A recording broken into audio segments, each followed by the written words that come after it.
Welcome to the Learning Can't Wait podcast, a Full Mind production. At Full Mind, our vision is to ensure every child has access to an exceptional education. Each episode, we will be joined by pathfinders within and around the education space who are bringing about transformational change on behalf of deserving students. I am your host, Haley Spirabauer. Welcome back, everybody, to the Learning Can't Wait podcast and our special mini-series on AI in schools. I'm so excited for today's panel. We have Dr. Vicki Phelps, the head of school for Quest Academy. Welcome, Dr. Phelps. It's good to be here. Thank you for having me. Thank you so much for joining us. And we also have Marisa Janicek, the Assistant Superintendent of Educational Services for El Segundo Unified. How are you, Marisa? So great. It's wonderful to be here with both of you talking about education and the exciting things on the horizon. I love that you phrase it that way because we are really talking both short-term and long-term in the conversation about AI in schools. And so that's framing this perfectly. But before we jump into that topic, I always love to get to know our guests a little bit more deeply. Dr. Phelps, we'll start with you. How did you come to be the personal and professional version of yourself? You know, that's a really great question. As I think back, even to my own educational experience, let me just lead by saying Quest Academy is an independent school for gifted learners in the Chicagoland area. And so gifted education is kind of where I've landed in this field. And a big piece of this is because of my own education, teachers I had who were innovative in their own instructional practices that engaged me, that excited me, that kept me moving forward in the right direction versus, maybe going down a path of not being as involved in school as what I should have. And because of the excitement that was instilled in me, because of strong educators who were innovative in their thinking, it continued to drive me towards education and furthering my own education into the specialty of gifted education, where through mentors and teachers and now building relationships and building capacity in others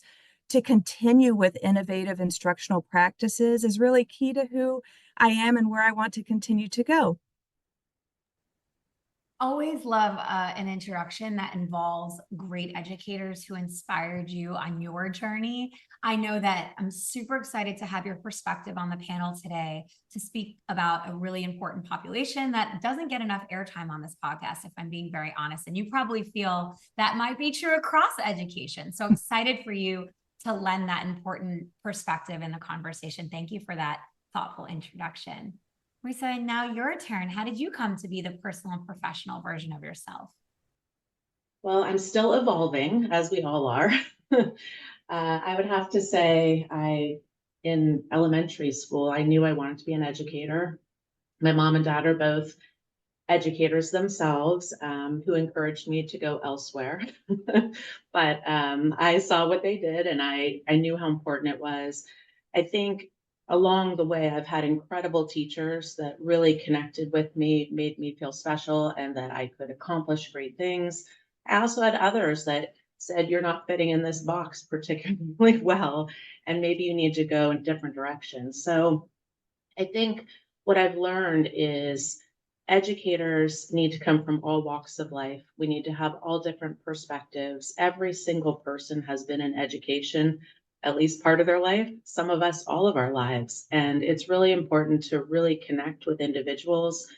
I've had incredible administrator mentors that have shown me how much you have to give, but how much you have to give to yourself too, to be a better person for everybody around. And I think who you surround yourself with in life, no matter what kind of field you're in, makes the difference. And I am grateful to be surrounded by incredibly talented, intelligent individuals here in El Segundo, but also across the nation now. I think the conversations have really broadened and that just excites me. I'm so excited to meet you, Vicki. Haley, I've loved getting to know you. So that's what really makes me kind of continue to want to do better all the time. cynic on this topic because I actually deeply believe that AI in education is an important evolution.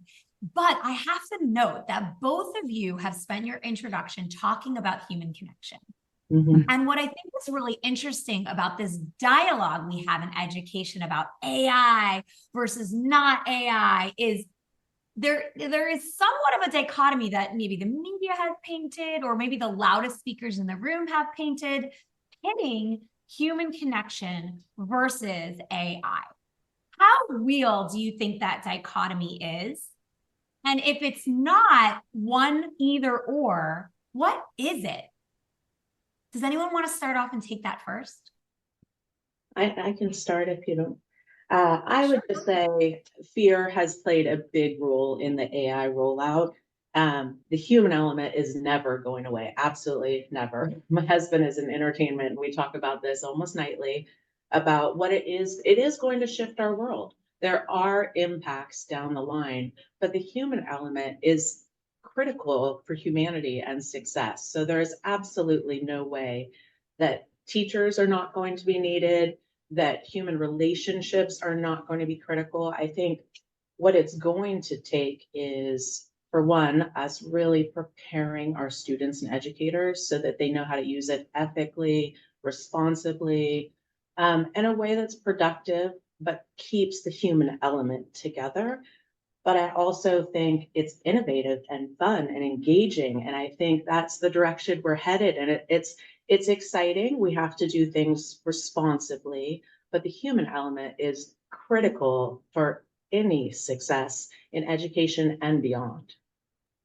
You know what? I'll just jump in and absolutely reiterate and agree with you on this. I think that human element is what bridges the gap between the human interaction or AI and brings it to human interaction and AI. And because of that bridge, that is how we grow our students' interpersonal skills as they are making true connections through artificial intelligence to the real world, because this is the world that they are moving into. It's not going away, but there's even more of a responsibility for us to grow our students in understanding the importance of those interpersonal skills and psychosocial skills, because how we incorporate and innovate and lead through modern technology, we still have to be able to make those connections, because as humans, that's what we need, and that's what is going to leave that lasting impact. Oh, so many rich points in there that I know we're going to dive deeper into as we talk. But what I appreciate about both of your responses here is that it's not either or, it's both and. And there's a way to approach this that both considers the student, the technology, the community. So let's dive into that. Can you describe for us, I know El Segundo, as Vicki, as Marisa said earlier, we've met each other a few times at conferences and gotten to know each other quite well. And I know some innovative things that are happening in that district. Can you start us off? How is El Segundo Unified looking at or approaching integrating AI into school this year? Thank you, Haley. I am so proud of the work we're doing. It truly started last year. We heard this is coming. We know what people are talking about, but there's a lot of unknowns. So what did we need to do first? We really need to find out what our community is thinking and feeling. So we hosted a kickoff event saying, here's AI, here's already what's happening, kind of to eliminate some of the fear, but also to share it's real, it's coming.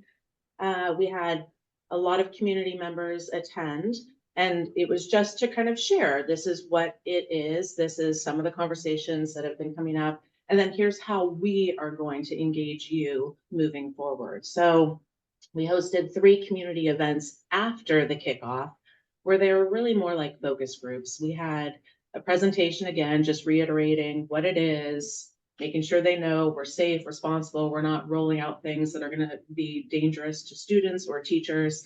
And then we got their input. What are they excited about? What are they scared of? How did they see it changing the future of their children or their classroom? Because educators were in the room, parents were in the room, and students were in the room. And the students were my favorite part, to be honest. And then what we've done all along the way is we've had a lead teacher group. We're fortunate to be small in the sense that we have 2 elementaries, 1 middle and 1 high school, and an alternative high school. So we're able to get representatives from all of our schools, site administrators also, to come together to say, what do we need to do to make sure that our teachers feel safe, have the tools that they need to slowly enter into AI to support our students, starting K-12 on digital citizenship in AI and everything. So it's been a really exciting journey. I missed a really key point for any district. You obviously need to have your school board behind you. We did a board study session and put 2 policies into place. And I have to say, without a supportive board, we would not be moving the way we're moving. They have been so supportive and understanding, and I guess it just really wanting to see our students moving forward in a safe way and supporting our educators. So that has been our journey over the past year. And this year, we get to dive into our roadmap even more and continue to support our teachers. We have an AI instructional coach this year that will be helping. I know, I'm so excited. She's amazing. And she's going into the classroom, working with our AI advisory team, but also helping run student clubs and start to get student voice and choice in there also. And then finally, we're going to be hosting a gigantic AI event in February for our community that will be led by our students and educators. Wow, that is very comprehensive. I mean, Vicki, you're sitting there, you're nodding your head with me. Talk about, you have a different type of community, a different size community. Talk about what your approach is. So yes, those of you that might just be listening and not seeing me right now, I look like a bobblehead because I am literally shaking my head up and down as Marisa is speaking. Just a little more background on me. Probably the first 20 years of my career, I was in public education. So teacher, leadership, all of that type of thing. It's just recently that I've moved into the independent school arena, which, Quest is an independent school for gifted learners. And so I come just understanding the difference between public and independent. And while I'm in my second year as the executive director, head of school for Quest, and I've come into a school that actually had embraced AI before GPT was even a thing.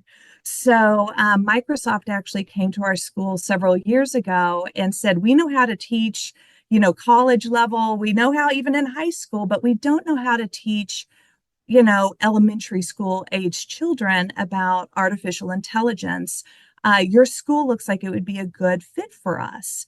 So we partnered with Microsoft and learned a great deal from them and really grew within our own instructional practices. But that leads us to where we are today.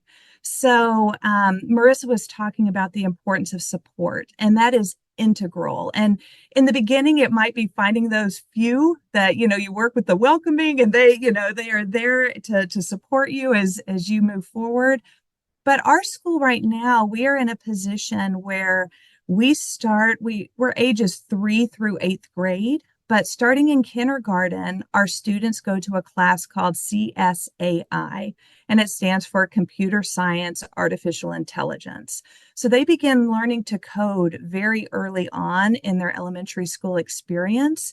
Once they go into middle school, we have what we call the CSAI Innovation Lab, where students are really taking things to the next level, which I'm hoping I can share some examples of that as we go further into it. But at the very foundational aspects of our program here, it was, having the support, the content expertise from people to continue to kind of guide us in that roadmap to get to a place where we not only are teaching our students about computer science, artificial intelligence, but we're also comparing it to what they are authentically producing on their own. One of the stories we share quite often is we had control groups where students wrote a paper, back in the early days of ChatGPT, students wrote a paper and then they had one that was generated. And there was a blind, group on who, which paper was best, right? And it was the student generated paper that was stronger. And it continues to be part of our conversation of, as things have evolved, this is a great way to organize ideas, but to get your own voice and to grow it, and all of those aspects. It's a key piece of learning. And so, yeah, basically, we started kind of foundationally before it hit everything, and which has allowed us to continue to be very mindful of how we move forward. And really, I'll share one more example just here real quick. This last year, one of our eighth graders, there's a program called Invention Convention. Many public schools do it, independent schools, homeschoolers, everybody. And we had the national winner for his use with artificial intelligence. He created a program called Blind Space that actually uses artificial intelligence to help visually impaired people. They wear an earpiece, and there is a camera on their walking cane that literally tells them what is coming up instead of just feeling, there's a park bench coming up on your left, a dog approaching on your right. And so an eighth grader, somebody who has grown through understanding how to make an impact in our global world. And here he has received national award, patents. He won the health and medical, awards out the wazoo, but the awards don't matter. It's the impact that he's making on the global world because he ethically and responsibly used artificial intelligence to make a difference in the world.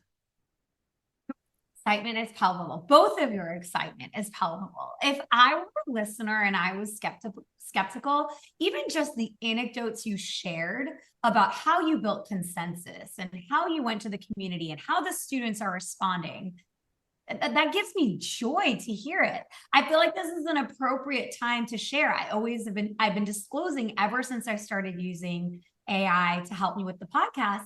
Whenever I'm developing questions, I've been disclosing it, that I use AI now to help me think of great questions for the podcast, and in my tone and in my voice. My tool has consumed some of my other podcasts. They know what my style is like, and they use it to ensure that I'm asking thoughtful questions tailored to the expertise of the individual guests that I've invited on. Endless possibilities. So how do you balance some of that excitement with caution for implementation? Marisa, you said that just a moment ago when you started your conversation, that you wanted to make sure that you weren't just throwing tools into the school. The proliferation of tools right now is rapid, it's fast. How do you decide what's best for your community? Cut out for 1 second. So I think you asked, how do we decide the tools? Is that right? Yeah, and how do you decide what's best for your community, since there's so many tools being developed on a daily basis, pretty much? You have your pick of the litter, so to speak. Yes, and it's overwhelming. If you go out there and ask educators, there's Facebook feeds, there's LinkedIn feeds, it's everywhere, and everyone is designing and coming up with great ideas. So Haley, that is a billion-dollar question.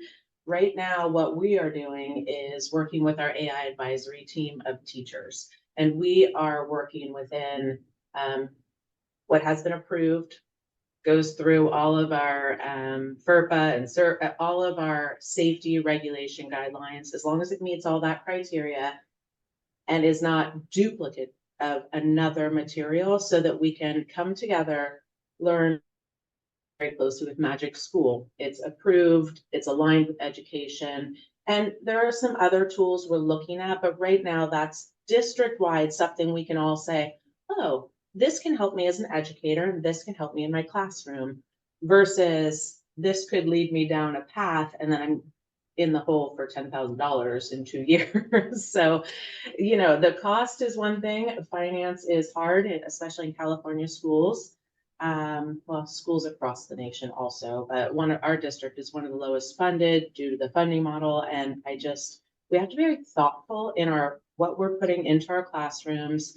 And then once we're having educators put time into something, we don't want to take it away. They work so hard and come up with the best, most creative use that we want to see into long-term use and support. So I think right now it's really our advisory team that works together to come up with the best products that we all agree upon and then all get behind and can support our teachers in learning how to use it and implement it safely and at their speed. I have to echo again what Marisa is saying. I think a huge piece of this is finding content area experts that really know their area of expertise, and trust the guidance.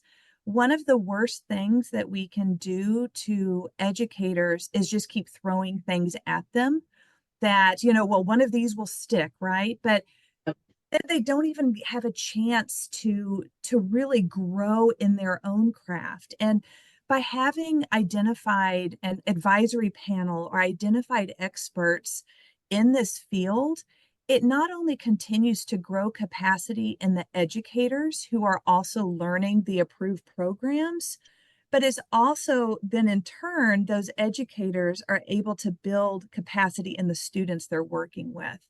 So first and foremost, it's not, let's try everything, it's not a smorgasbord of everything.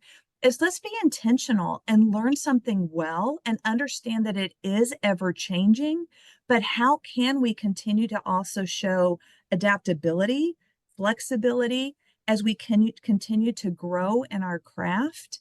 And that I think is just really key.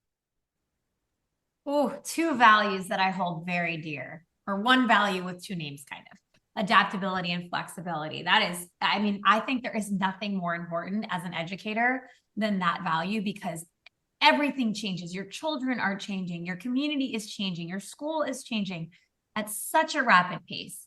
Let's talk a little bit though about the teachers. Vicki, you touched on that for a second. You talked a little bit about your teachers here and how they're embracing it and their approach to it. Are you finding that teachers are using some of the tools that are meant to expedite their planning and their grading? And if so, what has that looked like? And what's the feedback that you're getting? I think there's twofold. One, I want to say, first and foremost, this is maybe taking a little bit of an offshoot from what you just said, but I think it's incredibly important that there is dedicated planning time for and collaborative time for teachers. I know it's very difficult when, as an administrator, finding that common time, but that is key to making sure that teachers have the support and that collaboration opportunity to be able to grow in this.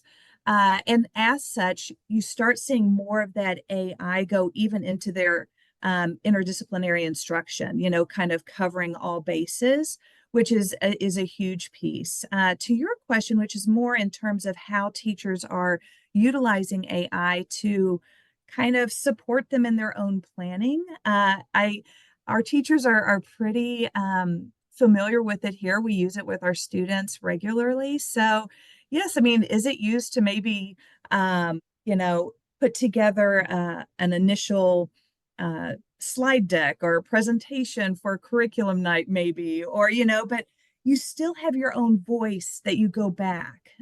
Is it used to draft, an example to show students, to have something written in a third grade perspective, so that you can work with your students to say, how could we improve this piece of writing versus trying to write something yourself to mimic a third grader to use as a modeling tool within the classroom.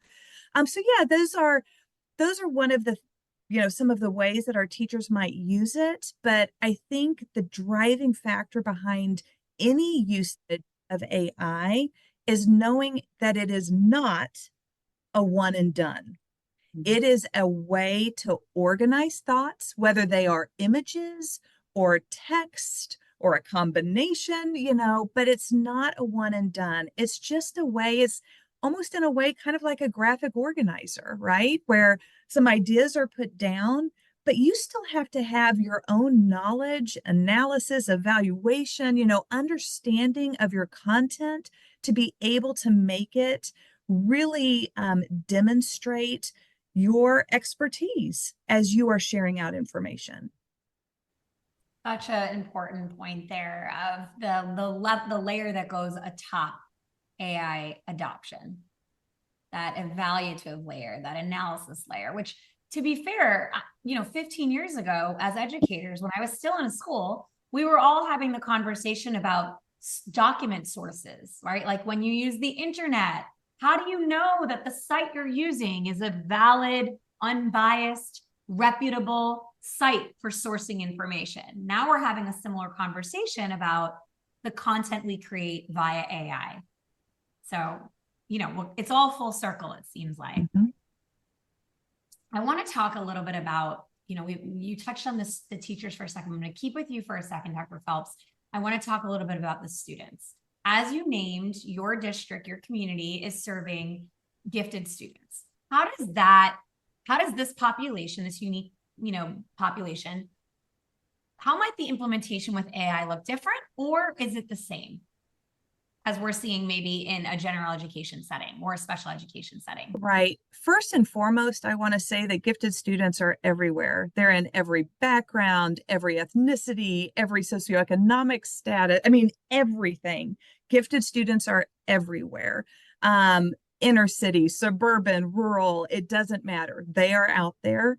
And we're a very diverse community. So even if you're working in a general education classroom, the likelihood that you're going to have gifted students is pretty high, right? I mean, it's going to happen. One of the greatest maybe takeaways I would want people to understand about gifted learners, in a nutshell, gifted learners think from big idea down to the details. And that is actually flipped from a non-gifted learner, where they typically think from the facts and the details up to the big idea. So how we approach teaching our gifted learners is very much providing them with that big idea and then helping them. It's harder for them sometimes to go down to those key pieces.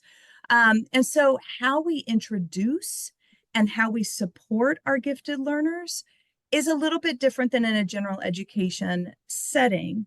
Likewise, we know that our gifted learners are going to really thrive when they have advanced content, when they have different advanced processing strategies and products that they can demonstrate their mastery of learning, and then also that they're provided with an opportunity to make like deep conceptual connections outside of the content that they're learning. So even if we're talking about learning an AI program or how to use AI in an ethical, responsible manner, we are still going to bring in an abstract concept for them to have to make that connection to, because it helps them even greater to be able to make that transfer of knowledge from one area to another.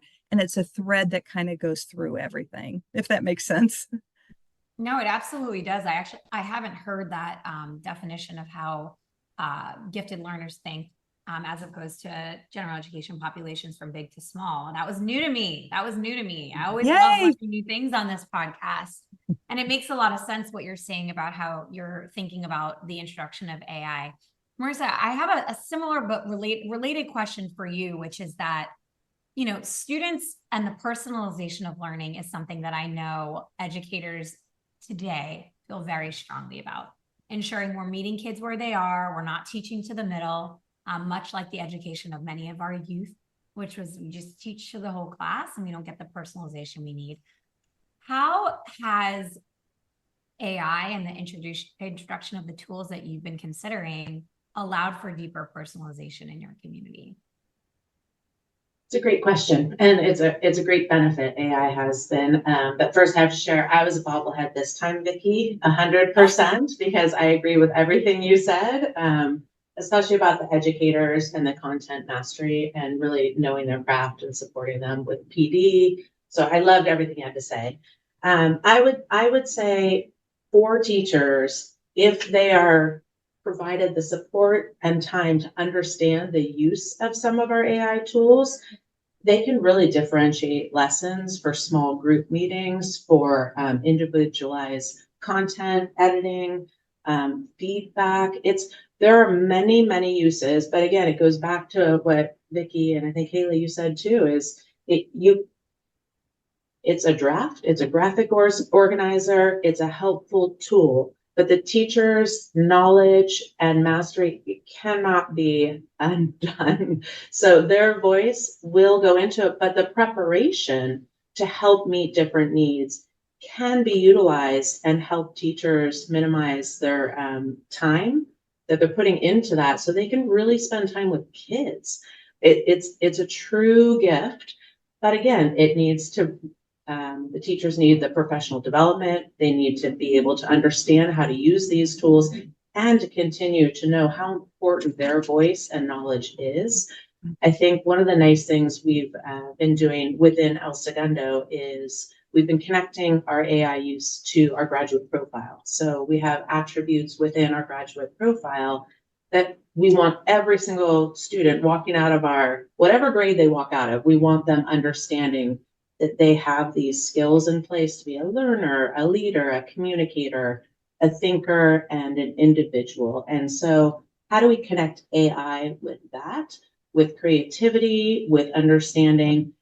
I can have a graphic organizer of a speech or a presentation, but I can't communicate that through AI. I have to know that. I have to know how to put my voice into this to create it, to make it my special presentation that connects the dots, and then I can actually present it to others. Because I think we talked early in this podcast about how critical it is for our humans to have those soft skills, to be able to connect with others, to be able to share information, to be able to take information in a nice way. And so I think there are so many great uses that can really differentiate from small group to connecting to graduate profile to really helping students learn competency in their pacing and not overburdening the teacher. Of course, teachers have so much already, but I think this will help them as long as they have the support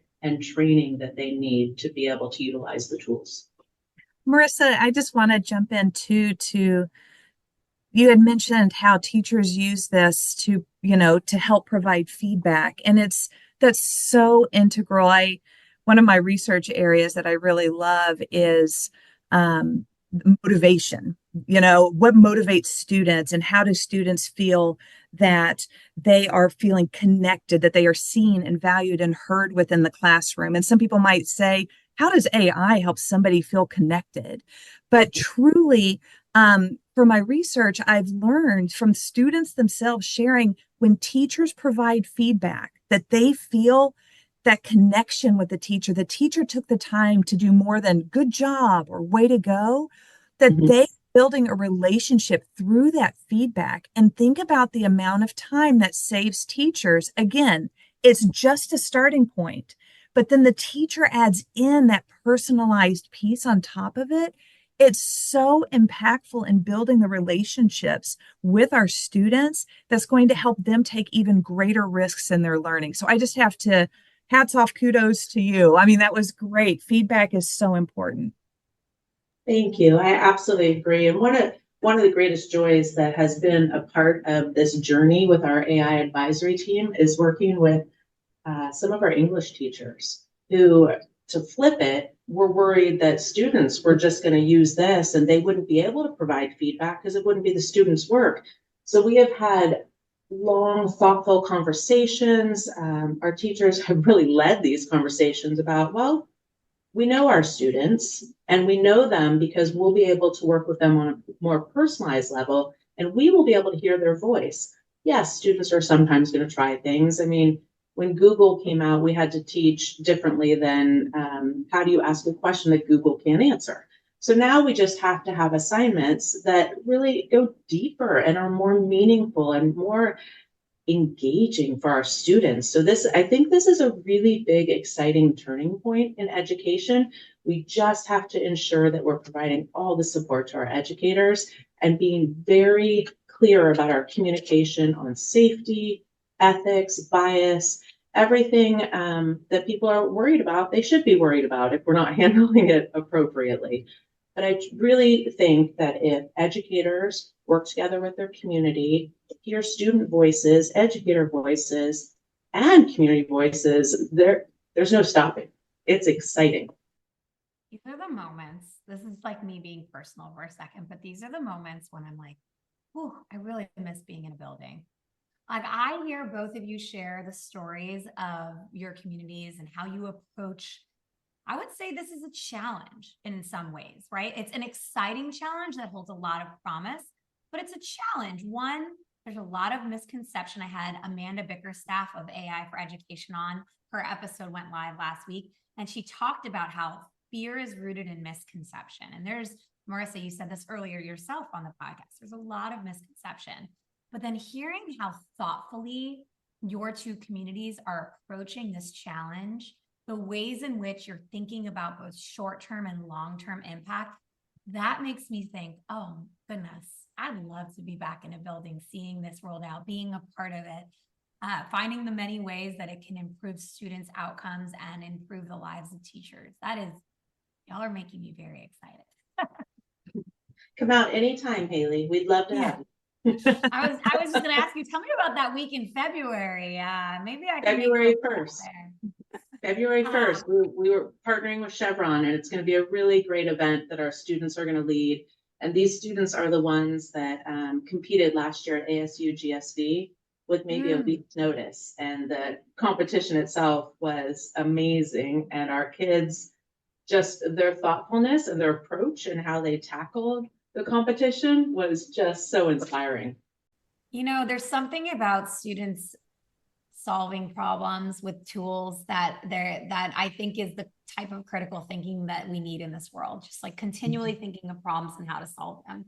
I love to hear it. You know, I do want to take a moment and ask you both, what sticking points, what troubles, what problems have you encountered over the past couple of years that you've been implementing AI in your buildings that you feel like we have to talk about to balance this conversation? What have you come across that has maybe required extra attention to move past?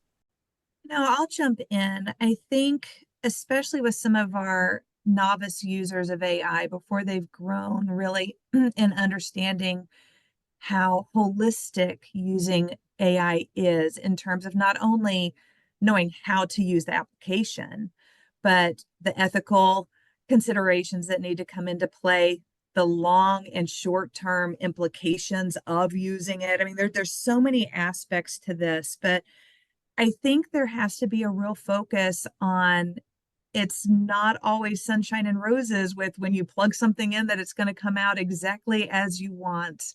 One of the most simple ways to show this is if you were to ask AI how many R's there are in strawberry, it will argue with you all day long that there are only 2.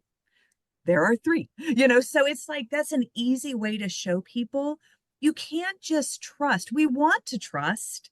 Some of our students who want to fly under the radar or have the path of least resistance, well, I'm just going to plug this in and it's going to come out and I'm good to go. But that is not ethical, responsible use of AI. So those things are going to happen. So as educators, we really have to think through how can we show the downfalls? And it's our job to provide them with opportunities to recognize, first of all, the ethical responsibilities. Just because AI can do X, Y, or Z, does that mean we should be using it to do X, Y, or Z, right? As well as you had mentioned earlier, back in the day when, we would have to do all of our, checking for, bias and, everything, going on our Google searches, we still have to check for those things, right? So I think that has to be part of the conversation. This is not just about teaching all these wonderful things. It is, but part of it is we have to teach the shortfalls because our students will find them. And we are doing a disservice to them if we are not showing how to, how to catch those things and be responsible users of it. Yeah, and I think I just piggyback off of that. I agree 100%. Ethical, responsible education is key. And I think, Haley, the question you asked is some of the struggles you're having within your district. I can't think specifically of anything separate than that, except for on a bigger scale. of what truly keeps me up some nights is some districts haven't even started talking about this because they don't have the resources or they don't have the programs or the support that they need.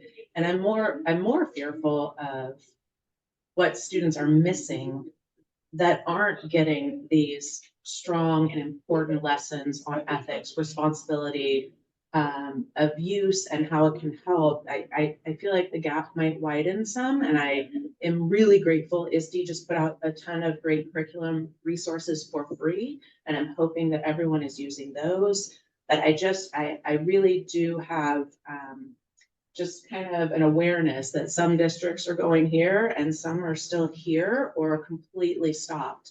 And I understand, but I'm just concerned that we need to move together so that all students and educators are receiving the support, because AI is not going anywhere. It is here, it is easily accessible. And our students are using it and trying things. So we need to be able to support them. I'm sure you heard in the news, we've had some discipline issues in Southern California with the, AI images, I guess, let's put it that way. And students using it and losing their enrollment in a school. These kids need to know, parents need to know, educators need to know what is acceptable and what is not, and how to support them in making good choices. Bad choices can always be made, but if we're not educating across, then that's concerning to me.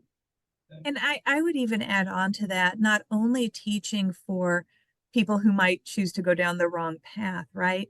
But we have so many students who might be living in rural areas or be just for socioeconomic reasons or whatever, may not even have access, like period, may not even have access to this. And so to speak to what you're saying, Marisa, in terms of this, I don't know what word I'm trying to think of, but the discrepancy between those that are growing actively in an ever-changing artificial intelligence world to those who may not even have access to be able to learn about it, right? So even if, I'm shouting out to all the teachers that are working in districts where there is such a lack of access, computers, some families don't even have Wi-Fi, any of those types of things that so many people take for granted. How are we going to provide them with opportunities to learn when it's not at their fingertips? Because they have to be part of these discussions. And it might mean that we are showing a picture of something and we're having to talk through the ethical, ramifications of something without actually being in the program itself. But we have to keep that conversation at the front for all students, regardless of where they're from or what their backgrounds are. Thank you so much. Yeah. I totally agree. I want to just name, you both have really authentically touched on this topic of ethics, which was something that I wanted to touch on, but also we've now delved into equity, and the equity component here is so crucial.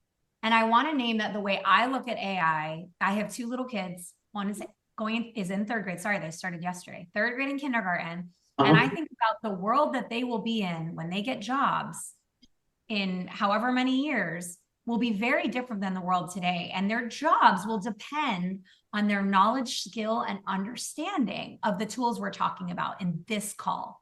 And so from an equity perspective, folks might listen to this who are not equity warriors, I will say, and not understand why it matters so much.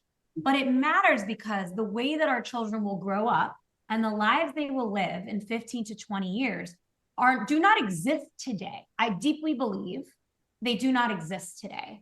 And so if children are not getting access, and Marisa and Vicki, thank you so much for raising this, at this moment, they're already behind. It's true. And, as educators, it's actually, I'm going to frame this this is an exciting time for us, because it's easy for us to think about how we grew up and those teachers that made a difference in our lives, right? You asked us, both of us in the beginning, what kind of made us who we are, and we referred to our own educational experiences. And it's easy to rely on what made us happy as we were growing up by teachers who made a difference for us. But this is an exciting time for us not to just rely on our background and the world in which we grew up in. This is an exciting time for us to think about the potential of what can happen when we literally support good humans. I mean, this is what it comes down to, just supporting people who love to learn, that we are growing in understanding how to be strong academically, social emotionally, just really every piece of the whole child. This is an exciting time, but it's also a time that we have to step out of our comfort zones a little bit, right? To be able to embrace that, because that's what's going to help our students. Agreed. And I just have to say this is where state and national policies really need to start stepping in and supporting, so that we do ensure our students all have access. I hear you, Haley. We're trying to prepare right now for our college and career, and making sure we have all the right resources for our students to start understanding what's out there. And AI is a huge, huge job in the future. It's a career. Environmental literacy, that's a huge field also. So how are we really making sure every single student, regardless of where they live, where they go to school, whether they're homeschooled, have these resources to go into a world we still are figuring out? It's what our parents said too. So this is not new. This is all, it's happened before, but Full it's cycle again. yeah, it's the full cycle. I remember a computer coming into the computer lab and saying, how do I type on that? And now we have phones in our hands, and kids are born watching YouTube. So it's a new world, and they're digital natives. But we need to really start from the beginning for all kids to make sure they know how to use these tools and how to be a great human. And I think those two together are what make educators the special people of our world. And I just want to jump in also. I mean, ditto again, everything that you're saying. If there are parents that are listening, our focus is on AI right now, but I also just have to say, it's also great for your students to unplug for a little bit and have the opportunity to, to go out and play and experience, tactily things as well. So there's a nice balance there, right? Making sure that we're educating them and innovative practices, while also recognizing the importance to just have life experiences. 100%. I could not agree with you more. Yeah, In fact, I think I lots said of bobbleheading. Lots of bobbleheading here for those of you that can't see us. Now, honestly, I feel a little bit sad, but we are wrapping up toward our final question here. But I'll say it again, but at the end of the conversation, you both are brilliant. This has been so enjoyable to listen to you and how you've considered so many components of integrating various types of technology in your communities. Your students and school members and family, or teachers and families are so lucky to have you in your districts and communities. So thank you for sharing that here. Okay, but my final question, I get overexcited with joy, and I always like to say thank you because I get so excited. But my final question is, what advice would you give other education leaders who are just starting to explore AI for their school? I would say understand the policies and guidelines within your school district to keep you nice and safe. Lean in, ask questions, and I think share. Some of our new teachers that are coming in are brilliant and have such wonderful ideas. And I really love to see them coming in and adding to the conversation and also listening. So I would just say, breathe, lean in, and understand your safety guidelines and what's acceptable within your school district. And have fun. It's so fun right now. I love it. It's engaging and exciting. And I think it's very exciting time in education. And I love, love, love that educators are coming in, and we do not want to see them burn out. So all the support we can give, ask how we can support you too, would be another good question, because that's what we want to do from the district level, is see you as a successful educator long term. That is such great advice. Oh my goodness. How do I top that? I won't be able to, but I will add to that. I think this is going to sound like a simple phrase. I would just say, give yourself grace. Mhm. You know, there's going to be there, what you learn today, there's going to be new things tomorrow. You know, give yourself grace, start small, follow those policies and structures that are put into place to keep things safe and make sure that you're moving forward in an appropriate manner. And then start small, give yourself grace. Don't try and, you know, I'm from the South, so, you know, eat the whole enchilada at once, right? I mean, you know, the common phrase is, you know, how do you eat an elephant? One bite at a time, right? And so I think that's the piece that, as Marisa said, have fun, find the joy in innovation, and give yourself grace along the way. And I think that's an exciting place to be. Incredible. I cannot thank you both enough for sharing your wisdom, expertise, and experience in introducing AI into your communities, whether it be recently or long ago. I am so happy you shared with our audience here today. Dr. Vicki Phelps, Marisa Janicek, thank you so much for coming on the Learning Can't Wait podcast. Thank you so much for having us. And Dr. Vicki Phelps, it was so nice to meet you. Hopefully we will connect. Our students were also in Innovation Convention, so I can't wait to talk to you about offline. Wonderful. Well, thank you again to both of you. This has been lovely. I look forward to many more conversations in the future. Absolutely. I'm going to hold you to that. And thank you to everybody who tuned in today.